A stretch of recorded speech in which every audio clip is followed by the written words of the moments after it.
ഇനി 4 നാൾ മാത്രം. അവസാന ലാപ്പിൽ അമിത്ഷായും മല്ലികാർജ്ജുൻ ഖർഗെയും അടക്കമുള്ള നേതാക്കളാണ് പ്രചാരണം നയിക്കുന്നത്. ധർമ്മടം കേന്ദ്രീകരിച്ചായിരുന്നു ഇന്ന് മുഖ്യമന്ത്രിയുടെ പ്രചാരണം. LDF-ന്റെ 1 ഡസൻ മന്ത്രിമാർ തോൽക്കുമെന്ന് പ്രതിപക്ഷ നേതാവ് VD സതീശൻ പ്രവചിച്ചു. സംസ്ഥാന സർക്കാരിന്റെ പ്രോഗ്രസ് കാർഡ് നാളെ മുഖ്യമന്ത്രി പുറത്തിറക്കും.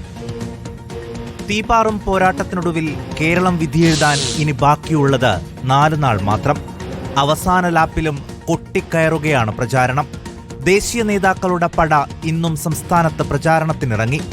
NDAക്കായി കേന്ദ്ര ആഭ്യന്തരമന്ത്രി അമിത്ഷയാണ് വിവിധയിടങ്ങളിൽ പ്രചാരണം നയിച്ചത്. കേന്ദ്രമന്ത്രി നിർമ്മല സീതാരാമനും വിവിധയിടങ്ങളിൽ NDAക്കായി വോട്ടഭ്യർത്ഥിച്ചു.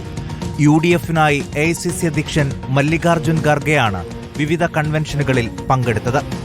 100-ലേറെ സീറ്റുകൾ നേടി UDF അധികാരത്തിൽ വരുമെന്ന പ്രതീക്ഷയാണ് ഇന്നും പ്രതിപക്ഷ നേതാവ് VD സതീശൻ പ്രകടിപ്പിച്ചത്. UDF 100+, എഴുതി വെച്ചോ, 100+.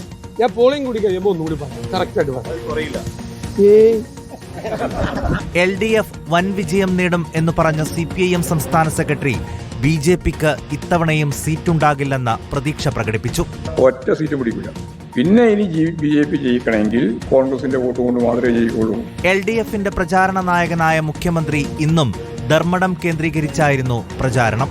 അതിനിടെ സംസ്ഥാന സർക്കാരിന്റെ പ്രോഗ്രസ് കാർഡ് മുഖ്യമന്ത്രി നാളെ കണ്ണൂരിൽ പുറത്തിറക്കും. News desk reporter.